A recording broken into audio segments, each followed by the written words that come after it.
Questions, members? Hi, thank you for being here. Ms. Linahan, if you would introduce yourself for the record. Thank you, and I just rewrote my testimony from Pat's after Dr. Huff testified, so I'm going to read it. But my name is Alice Linahan, and I'm Vice President of Women on the Wall, but I do not represent Women on the Wall today. I am speaking to you as a mother. When the discussion on ACE came up, I was texting back and forth with some folks back who couldn't make it down today. So I want to read for you what they sent me because I think it's very important, and it actually goes to what you just said.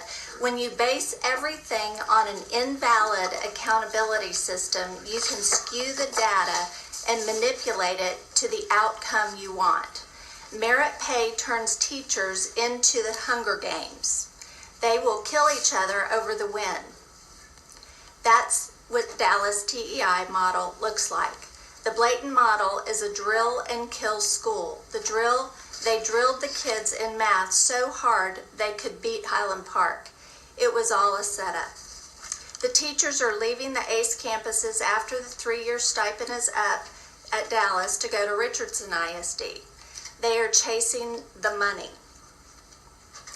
And that's a challenge because as a mother, I send my children to school to learn to read well, write well, do math, know science, so that they have an equal opportunity at success in life. And the standards that we have in place, the Common Core aligned college and career readiness federal standards that we're aligned to because of ESSA, are not academic based. They are about the behavioral. Everything is subjective. The professional development coming out of the education service centers, all of what's being done is all this behavioral, social, emotional learning. And we don't have kids actually learning to read well, write well, do math, and know history and science. So if we want to look at solutions, let's look at what the accountability system, but let's look at the standards that have been put in place that are in fact harming our kids. I'm now a homeschool parent, which breaks my heart because I live in Argyle ISD, and on paper we look amazing. But my kids were being harmed in the classroom. I'm blessed right now to be able to do that. In Dallas, in Houston ISD, and there's some parents who don't know. They don't have the ability to take the time to do the research.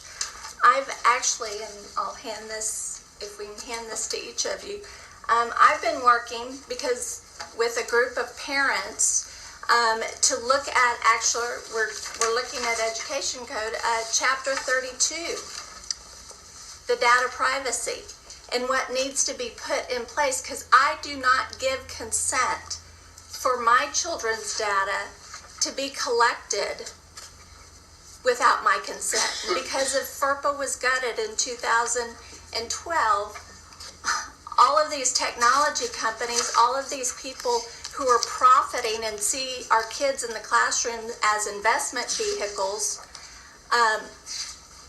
they have access to this data without consent.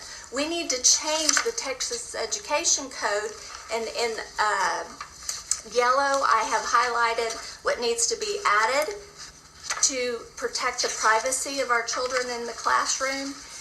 And we need our school districts actually creating comprehensive data privacy plans so that people who want to profit off this shift in education away from academics to the behavioral, aligning to all of these technologies, that they don't have the ability to use my kids as guinea pigs in the classroom. I would give nothing but to be able to put my child back in Argyle ISD because he isn't getting to experience what my older children did get to experience in a wonderful school district.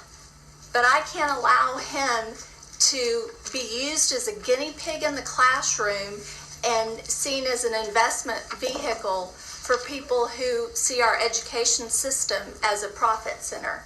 Instead of having great teachers, people who actually will stay in a school district because they aren't being mandated to use use innovation.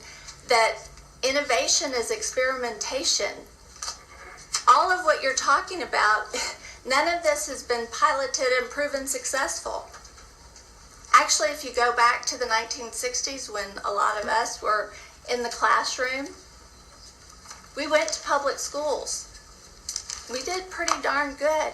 We learned how to read well and write well. If you look at Dallas ISD, back in the 60s, 50s, kids actually went to school and the focus was on reading, writing, math, and history and science, and you had doctors, you had people who graduated in those school districts who went on to be huge success. And what we've allowed to happen is for the education reform movement over the last 35 years to screw it all up. So if we're looking at solutions and what an accountability system should look like, look back at what actually created the greatest economy in the world. And it was because our public school system was a K through 12 system that gave kids a foundation of reading, writing, math, and history. You graduated in 12th grade and you were free. You were free to go down a vocational path. You were free to go to college. College actually meant something. Hey, Ms. Lynn, I need you to wrap it up. Now we're in a P20W system where our children's data is being collected and people are profiting off of the failure of our school system. And we've got a system of equity, equal outcomes instead of equal opportunity. And I hope that you'll look at this privacy chapter 32. Just to clarify, the part you have in yellow was things you recommend adding to it. Adding to it. And the red is what? Deleting, and that's highlighting. And from the testimony earlier, I want to make sure that you understand. There was testimony from one of the invited guests about how they want to collect all this behavioral, social, emotional data. Well, what has been written into the Every Student Succeeds Act is that you have to have consent, parental consent. We don't need parents to opt out of our children's data being collected. We need legislation where we opt in to consent to all this data and psychological profiling of our kids. And that's written in ESSA, which everybody's aligning to ESSA. Well, let's look at this part too. Well, if I could, we did pass a bill last session, House Bill 2087, that had to do with student privacy and how that can be used and not be used. It can identify individual students, those type of. So we have made an effort to make sure that students' data is not being used for marketing and other purposes like that. Right, but marketing is not what this gentleman was talking about.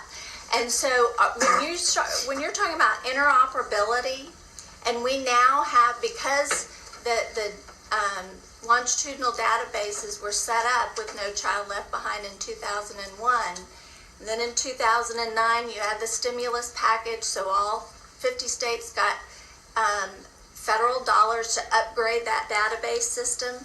In 2012, they changed the regulation on the FERPA law, the Family Education Rights and Privacy Act, to say that our children's private data can be collected without consent in the name of research.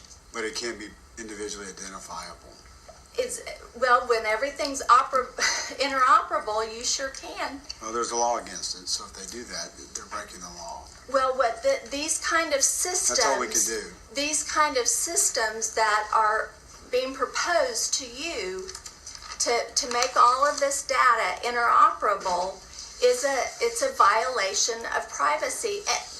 And to your point, Senator Taylor, that bill, there's no, it may sound like it's illegal, but there's no teeth to that bill. There's no consequences. Well, we'll certainly look at that. And that's what we have in this. Okay. Thank you. Yes, Thank you, Alice. thank you.